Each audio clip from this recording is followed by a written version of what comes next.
ఇది కేవలం సమాచారంగా మాత్రమే భావించండి. వైద్య నిపుణులను సంప్రదించండి.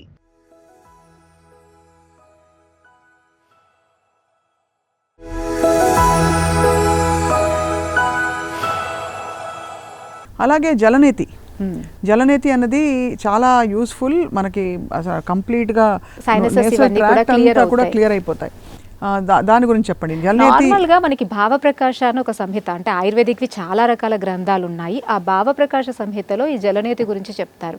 ఎర్లీ మార్నింగ్ ఎవరైతే లేవగానే ముక్కు ద్వారా జలపానం చేస్తారో వాళ్ళకి ఎటువంటి రోగాలు రావు అని.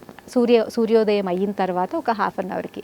ఎందుకు అని అంటే మనం ముక్కు ద్వారా ఈ వాటర్ అనేవి తీసుకున్నప్పుడు లోపల ఉన్న సైనసెస్ క్లియర్ అవుతాయి. ఈ ఐస్లో ఉన్నటువంటి టాక్సిన్స్ కూడా బయటికి మంచిగా ఎలిమినేట్ అవుతాయి. సో ఆక్సిజనేషన్ బాడీకి మంచిగా అందుతుంది. ఇప్పటి కాలంలో మీరు చూసేటువంటి చాలా రకాల ఐ ప్రాబ్లమ్స్కి కారణం నోస్.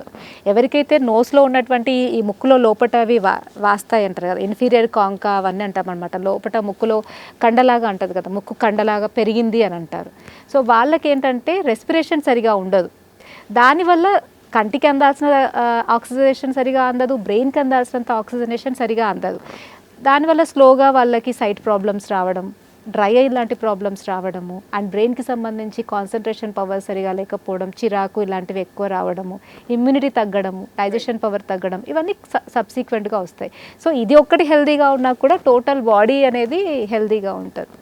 సో అందుకని ముక్కు జలనేతి అనేది రెగ్యులర్గా చేస్తే మనకి ముక్కుకు సంబంధించిన ఎటువంటి ప్రాబ్లమ్స్ రావు. దానివల్ల ఆక్సిజనేషన్ బాగుంటుంది, దానివల్ల టోటల్ బాడీ హెల్తీగా ఉంటుంది. అండ్ అలాగే కంటికి సంబంధించి కూడా ఎలాంటి ప్రాబ్లమ్స్ రావు. చాలా మంది పిల్లలకండి, నేను నార్మల్గా మన దగ్గరకు వచ్చే పిల్లలు ఐ సైట్ ప్రాబ్లమ్ అని వస్తారు.